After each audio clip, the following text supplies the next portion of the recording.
the other day, it was actually Black Friday, so it was like kind of perfect because Thanksgiving ended, and then the next morning, like we woke up to snow, and I had no idea how Baylor was gonna react, but like obviously he's a really chill kid, so I thought he would be like interested. But literally, we opened up the blinds, and I didn't even get like his first reaction really on the camera, but he just kept going. So I was like, "Hey, I gotta record this." But like his first reaction was just like, "Whoa!" And then he was like he just kept pointing, like, "What the heck happened?" We're like, "Oh yeah, it's snow." And then he kept saying, "No!" And just like, yeah, for seriously like 10 minutes, he just sat there looking out the window, just going, "No!" It was just so funny. It was killing me. What's funny is that every time he said it in the video, it was different. Yeah. Every time. Yeah. My favorite is the first one because it's very like, That's Jeff's favorite, I think. That's Jeff's favorite. No, I like the one where it's like longer, like he's falling off a cliff in a cartoon, like, no! Yeah. I liked that one. Yeah, it was just so cute. He just really like. So you just like opened the blinds and he just like saw and he was just like, what the heck? Yeah. So he climbed up on the couch and then that's when you started videoing him? No, like I opened the blinds and I was like, "Oh, it snowed." So I was like, "Come here, Baylor," and I like lifted him up, and then he was just like, "Whoa!" And then I was like, "Yeah, it's snow," and then he was like, "Snow!" Oh, that's so cute. It was really cute. Oh my gosh, And this then video is honestly my and then favorite. it just made it even better that when Nora woke up, we were like, "Nora, look out the window," and she was like, "Why is it snowing?" I literally I cut that video right to that part. I was like, that is She also me. said, I want to go to it. Yeah, no, she actually really did. She wanted to play in it really bad, and I realized that her boots are too small, so she like went out for a while, but her feet got wet because she was just in her shoes. So I got to find her some boots, but like she really wanted to go outside in the snow. So cute. Oh my gosh, I love that. It's fun. Kids are so fun. They are.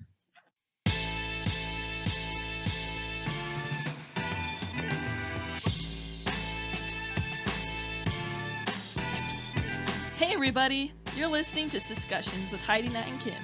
We're three sisters who talk about anything and everything while playing trivia. We can't promise we'll always stay on topic, but we can promise we'll always be safe for work. Thanks for listening, and we hope you enjoyed today's episode.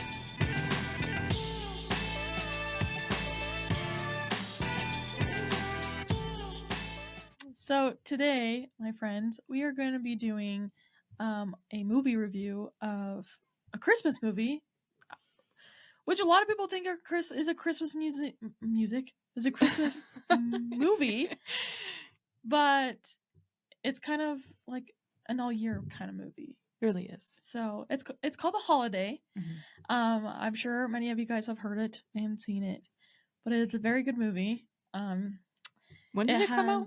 Yeah. 2006. 2006. Oh wow, yeah, it's been a while. Because it has Cameron Diaz in it, Jude Law. Wait, that's his name, right? Mm-hmm. Yeah. And Jack Black and Kate Winslet. Kate Winslet. Yep. I was gonna say Kristen Stewart, and that is definitely not it. But it's a very cute love story told within two relationships. It's kind of cool. That are kind of like yeah, interwoven. They Yeah. connect. Yeah. Because basically the summary of the movie is Kate Winslet's character. What's her name again? Iris. Iris. Yeah. I like literally just watched this yesterday. And I'm so excited for my trivia question because it's about the movie. Oh no! I'm like, okay, whatever. So basically, Iris works in a journal as a journalist, newspaper place where the guy that she's loved for more than like a couple years gets engaged without telling her, and like he knows that she loves him, and so it's like super annoying because you hate him because he just eggs her on, just like won't let her get over him. Yep. Yeah, he continues to like put her back in his life on purpose, and you can tell, and because you can tell that he kind of likes the chase, almost like the attention on him. And so she finds out that that he got engaged, and so she's all upset and decides that she's gonna switch houses with the other character, Amanda, who just broke up with her boyfriend because he cheated on her. And so she decides that she's gonna go to London, and Iris decides that she's gonna go to LA, and basically that's where they finally find themselves and realize that like true love can be found anywhere. I don't know. True. I don't know. Anybody else have anything to add to the summary? No, but the home exchange website that they use to like switch homes is real. Really? Yeah. Dude, would you do that? No. I was thinking about it. I was like, in this day and age, No. I don't think so. I was like, to have some rando in my home. Well, apparently after the movie came out, it became like a popular thing in England, and then they shut it down. They're like, no more, because it just got too crazy. People were taking stuff from other people's houses. Yeah, scary. That makes sense. Yeah, that's why honestly. I wouldn't. And I was just thinking, I'm like, I'm giving a total stranger the address of my home, and I was like, I don't like that idea. You know, I'm like, and they were opening each other's like alcohol bottles, which I mean, I know people that hoard that stuff, and it's not cheap. So I was over here like, why are you opening someone else's? Like, that's just weird. Like, buy your own when you get there. That's just my buy your own things, but whatever. Yeah. Let's see. Who was your guys' favorite actor? Like actor or character in the movie? Both. I think I liked Iris. You like Iris the most? Why? She just was so cute. Like, she just, despite everything that had gone wrong in her life, she still was like, just would express her emotion. She was just very expressive. Like, which I think that's maybe why I like it, because that's why I'm married to. And it's not me. I can tell you're so happy about it. No, it's just because like it's not me, and I apparently I don't like myself, so. Oh, sad. No, but like I was thinking about it. I was like, Amanda is bugging me so much right now because she's me, and Iris, I love Iris because she's Colton. Yeah, there you go. Yeah, there you go. There you go. Yeah, that actually adds up. Yeah. I mean, I'm not saying that you're like a boring person, but you know, no, yeah, when you're down in the dumps, you know, and you're just trying to figure out your life, it can feel that way, you know. For sure. Well, I just shut down like how she couldn't cry the whole movie, which was like a really weird bit that we can talk about in a little bit. But like, yeah, I just shut down. Whereas like Iris, she would express her emotions, and so she could still do the good and the bad and everything. I just thought that was really cute. And I liked Graham. And, well, sorry, one more thing. Her relationship with Arthur. Yeah, she's just so freaking cute. I love old people. I want a relationship like that. That part I want an old at friend. the end where like Grammy's like, no, there's gonna be like 11 people that'll show up, and it's gonna be stupid. Yeah. And it's gonna be embarrassing. And then he shows up, and it's like an entire room full of people that just know and love him. I almost cried. It was so sweet. Cute. Because he really thought no one would care, but then Anyway, so why do you like Graham?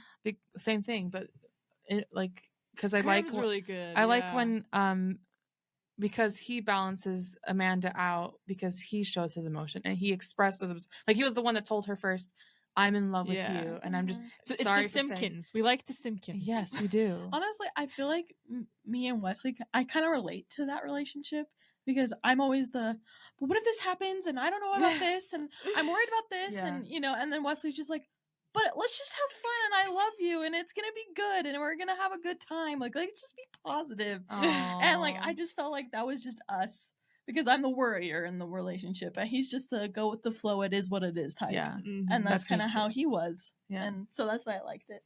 Yeah. Trivia. Who wants to go first? Natalie. Okay. Who put out the first Christmas light display? Is it A, Thomas Edison, B, Edward H. Johnson, C, Grover Cleveland, or D, Calvin Coolidge? For some reason, Calvin Coolidge felt right. Yeah, same.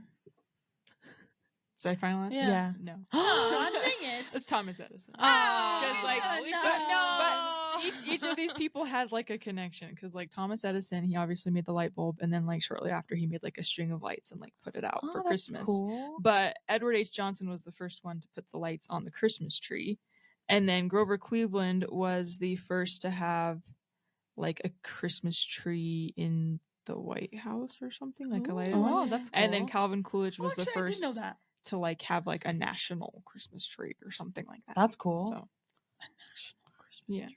Wow. What is the definition of a national Christmas I don't even know what that meant. I was like, okay. Like, is there an audition process for the trees? Like, is it like a Miss Universe type thing? Oh man. That's Well, awesome. who was your favorite character, Heidi? I love Jack Black and his character Miles. Miles Yeah, is cute.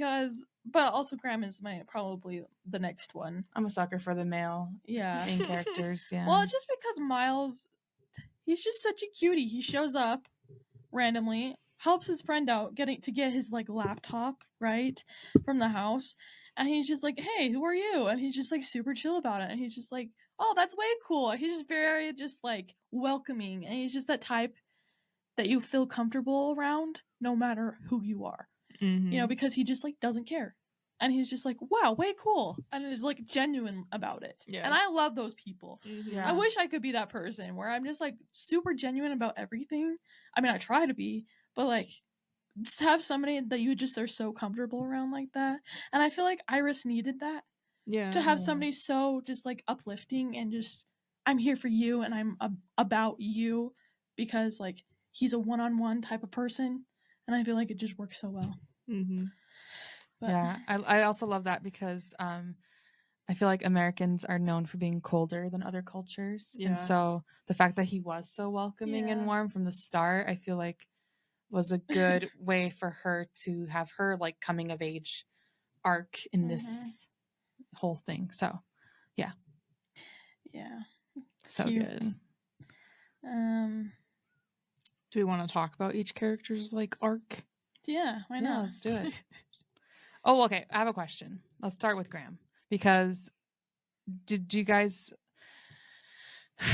forgive him, I guess, for saying the reason why he didn't tell her about his kids or his daughters from the start was because he separates those two lives so often that that's just what he's used to doing, is like not telling women that he has kids. I see his point. I see like why he does it, but I still feel like it's kind of a red flag. Yeah. Because like if he's, especially when she pointed out in the movie where she was like, it was your idea to talk about each other and to open up, and then you didn't tell me. Like that is just one of the biggest things that you have in your life. Yeah. And you just didn't say anything. Yeah. You know, like I get it, but it's also a red flag to be like, well, I'm going to hide my children. Like, are you ashamed of your children, or what's going on there? I don't know. For me, as a parent, it made sense to me. Like, because like I imagine trying to date as like a single dad, and that just must be so hard, because there are a lot of people that like that's a no deal, that's a breaker for them. That's a deal breaker. Yeah. And I think in that situation he had just met this woman. Like yeah, he wanted to get to know her, and like yeah, he probably should have said something, but at the same time she was leaving, and like he just didn't know where things were gonna go, and like he still could have said something because it's not like she had to go meet them. Yeah. But that's what I like about the relationship, is like, yes, it all kind of happens super fast and whatever, and she like runs into his kids not on purpose, you know. But she's also very understanding about it. She doesn't go and like start throwing things and is like, why didn't you tell me? And she was just very much like, I see why you did it. Like I understand, but it would have been nice to know. You know, just something like that, where she wasn't super upset, but she was just like, dude, come on. Yeah. I liked that part. Yeah, especially because that's one of the things that I liked about Amanda's character, is she was just like so different by the end of the movie. Like the beginning, she's like so annoying. Like obviously it sucks her boyfriend cheated on her, but she's like, you can see that he just like brings out the worst in her. And then versus when she's with Graham and she just like is at her best, and it's just like really cool to see. And she's just having like the time of her life. Like she's never laughed so hard in her life, and you can tell like there's just genuine love there. And I love it. Like I really liked the part where she could cry. Like the whole thing was like super, like at parts it was just super awkward and cheesy. I'm like, oh my gosh, stop with like her just trying to cry. But like it made it better when she finally could cry, because it was like, yeah, she really like finally could feel things and like let herself, you know, have the joy and the bad. And my like favorite part of the movie is actually when she runs back to the cottage and he's crying. Yeah.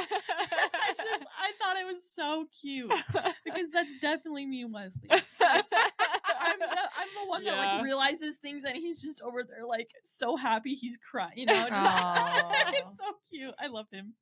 He's great. Oh. What's your favorite part, Kim? Oh gosh. Well, I was gonna say my favorite line is when Graham says, "I'm a big weepa." Because how he says it is so funny every time. I don't know why, I just laugh every time. But also another favorite part is when Miles and Iris are at the, I guess for lack of a better word, Blockbuster video store, and he's going around holding up like different movies and like singing the theme or the score. I thought that was cool. I was like, oh, I feel like Miles is more my type. Like, I wouldn't go for a Graham. I appreciate the Grahams.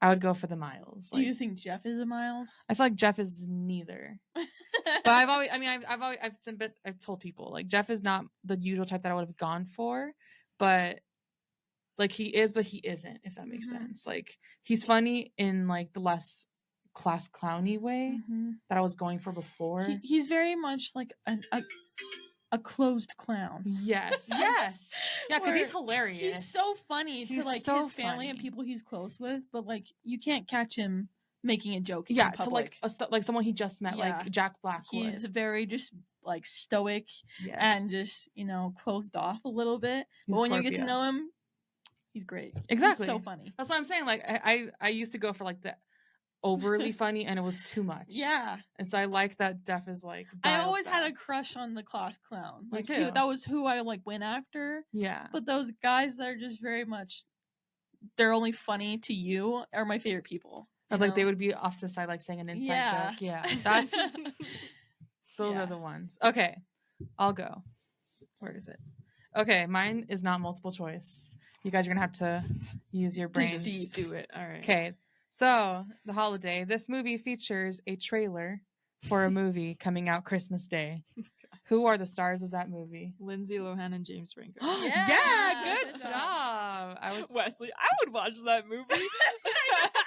Wesley was like wanting the movie that never happened. He's like, when's that movie coming out? Is it real? He probably Googled it. Probably. He Googled everything.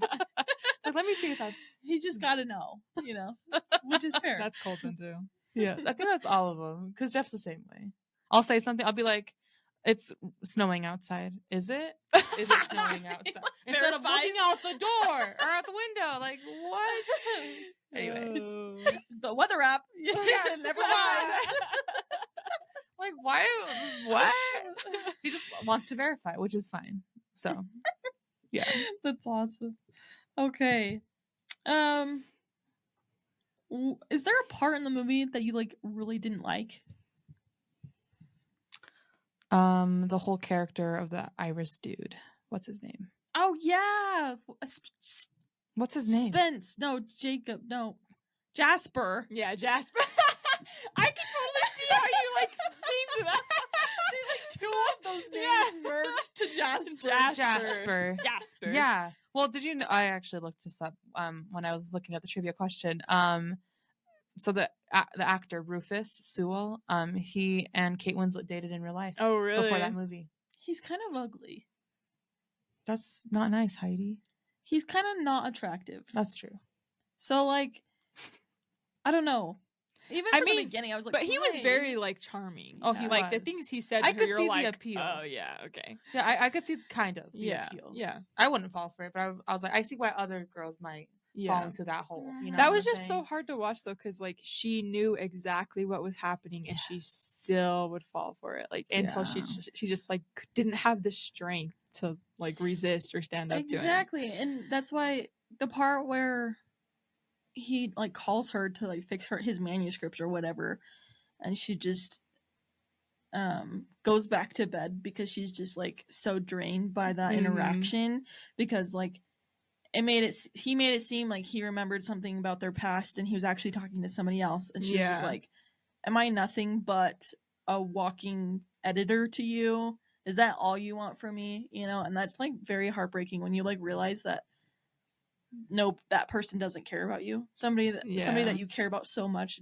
doesn't think about you, or doesn't like realize anything about you. Well, there's like that moment, I think, was it one of the journalists or something? They were talking about, no, maybe it was just the voiceover in the beginning, like that kind of the narration, how I was talking about unrequited love. And it's just like, yeah, those are like the hard ones, but they're the more common ones, really. Yep. Funny story, actually. when Wesley and I met, we met at our job, and we became friends. But I started to like him, I think, more than he did, and like before he did. And there was this one time where I actually was working from my aunt and uncle's house, because I was watching their dog one week. Oh yeah, and I remember this.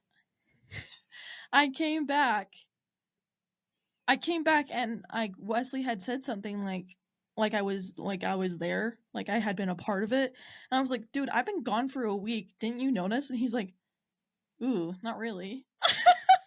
He's like, yeah, I didn't even know you were gone. And I was like, okay, that hurts a lot. Wesley Foldenwider. But the kid's brutally honest. He doesn't really even realize what he's saying. I know he's watching this. How dare you? But that was a moment where I was like, ooh, he doesn't like me. I mean, yeah, that hurts, but at the same time, like, kudos to him for not like trying to like lie about it, where he was just like, no.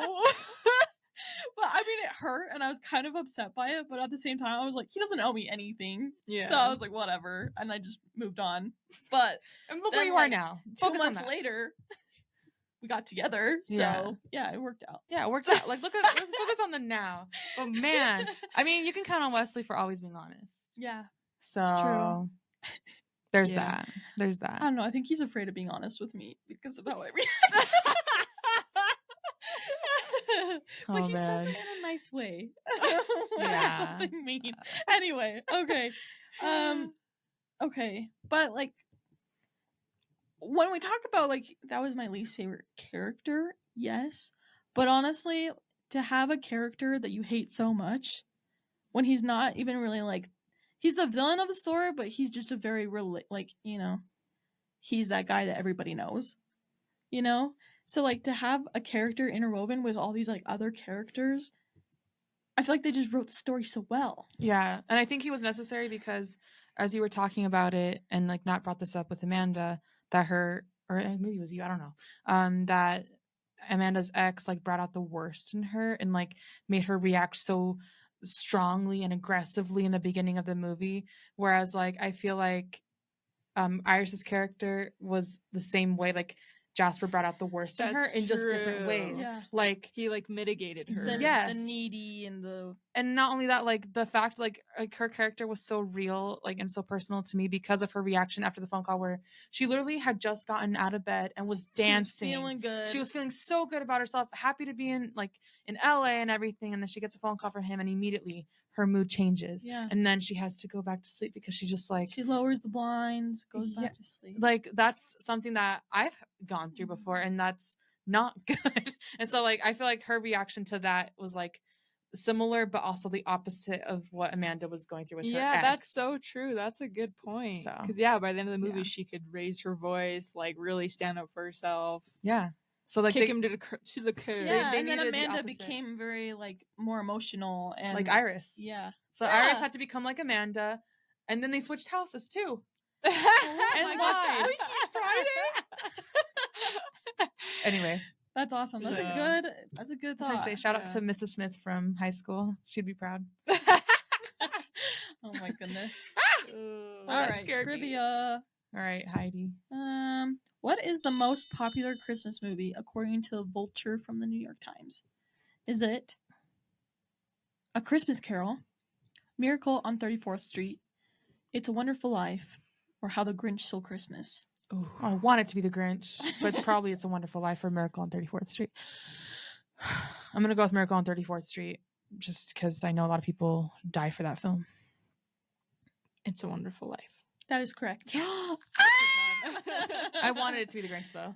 I haven't even seen It's a Wonderful Life. Me not gonna lie. Oh yeah, Colton, I think I talked about it. Colton, I think, tried to get me to watch it once, and I just wasn't in the mood. It just, it's just, it's one of those. I mean, maybe because it's older that you have to really be in the mood for. You do. Because it's in black and white, so. But it is good. I recommend it. Mm-hmm.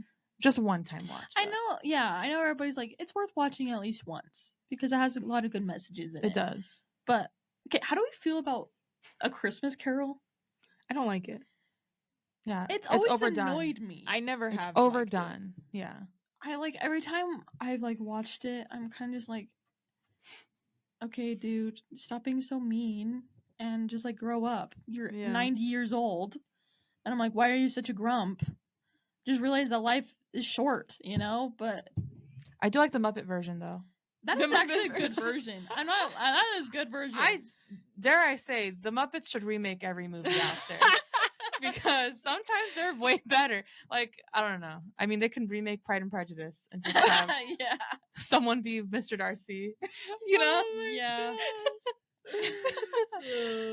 But yeah, no, I also liked the Ghosts of Girlfriends Past. That's technically a Christmas Carol, but rom-com-y.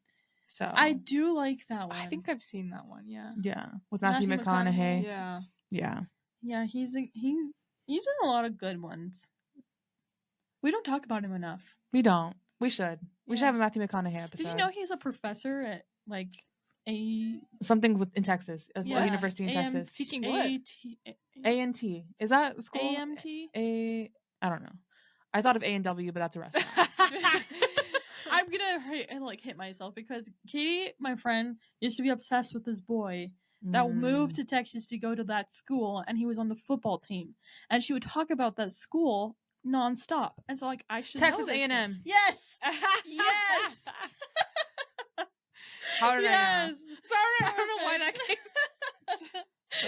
I actually did read his autobiography that he came out with recently, like a couple years ago. What's up with everybody coming out with like their own memoirs and like... I read his. I think that was I only read it because my friend Flavi told me to read it. Wait, what's he a professor of? Acting. Oh. Yeah, so he something cool about him. I mean, we could talk about this in our Matthew McConaughey episode. I think we should do that.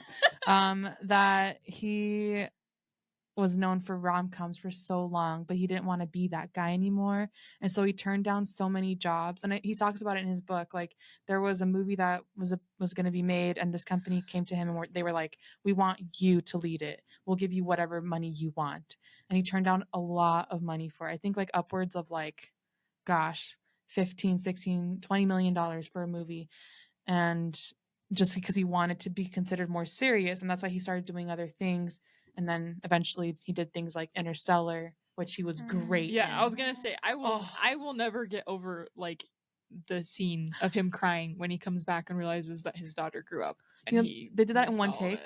They did? Mm-hmm. He wanted it to be one take. He was like, I need it to be, because he had never seen the clips of the actors saying those things before. So he was like, I really want to channel my character and like just see it for the first time without anything. And so his reaction was like him like kind of method acting into the character. One take. Isn't that crazy? That is one of the best moments in cinema. That is seriously I cry every time. That is seriously something that I'll just be living my life, and all of a sudden I'll think about that scene and I get sad. I don't think I can watch that movie anymore because it literally traumatized me. Yeah, I was like, sad. He realized he like missed out on his child's life. I don't think I have seen that since becoming a mom because I don't think I can handle it. Yeah, it's a lot. It's heavy. Yeah, I think I blocked it out, and now I'm just remembering, and now it's making me really sad. Sorry, like that happened to me today, so I understand. Yeah, seriously. Yeah. Anyway, moving on. We need to do our last trivia. All right, last trivia. Okay, here we go. Okay, you guys ready for this? Yes. Okay. Sorry. Okay. Which of these actors, known for playing a live-action Batman, has a voice acting role in Disney's Pocahontas and Howl's Moving Castle? Oh, I know this one. I know this Christian one too. Bale. Christian Bale. Yeah. Okay. He plays, what's his name? The ginger guy that shoots Coco on. He does? I didn't know he was in Pocahontas, but I knew he was in Howl's Moving Castle.